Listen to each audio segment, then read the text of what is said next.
Sa cutics kasi nakakaputi ng kuko, nakakasira. Pag matagal.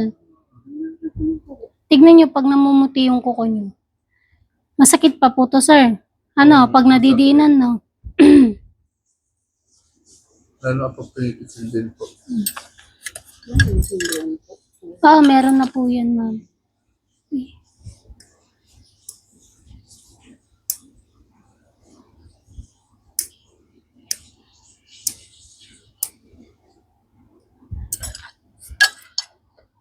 Sabihin niyo po pag masakit. Sira siya, sir. Overcut ko na, ha? Sige po. Sorry. Para gumaling na siya tuluyan. Kasi pag naiipit yan, di yan nihilom. Paano po ang tubo niyo pagkaano? Gaya pa rin po ng dati. Yung mga ganyan po ba kailangan ano yun, parang maintenance na? Pagka naman po hindi pa po sumasakit, mas mainam wag po munang ipalinis para hindi din masana yung kuko natin ng siging magpalinis. Kung ang gusto nyo lang naman po maibisan yung sakit. Sariwa pa sa loob, sir.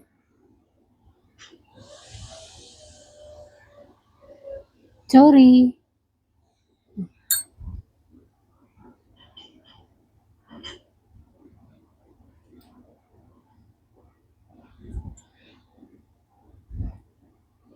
Pero yung sa mga yung mga kati sa gilid, Normal na po yan pagpahilom. Pagka tinutubuan. Normal din po yon. Mas okay na yun kaysa yung masakit. Sir, hindi mo matutuloy na makatulog. Lagi ka bang nakakatingin sa akin? at yan, Balikan ko.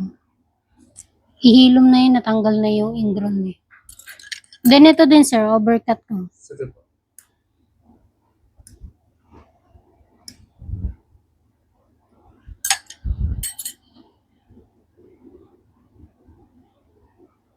Ay, saktan ka, sir? Laban ka ba? Ha? Saktan ka? Sige lang po. Oo, kasi manipis na pala dito. Pasensya na.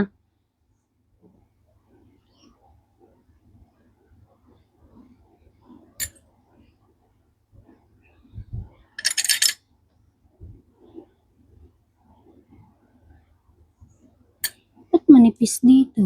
Anong problema? Parang may sugat din siya. Oo nga. Ito.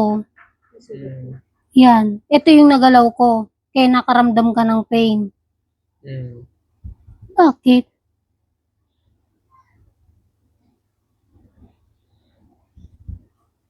Sa ilalim yung parang ano siya, parang Ano, Makate? malambot na parang may sugat konti. Ayan, yung ganyan. Makati na yun.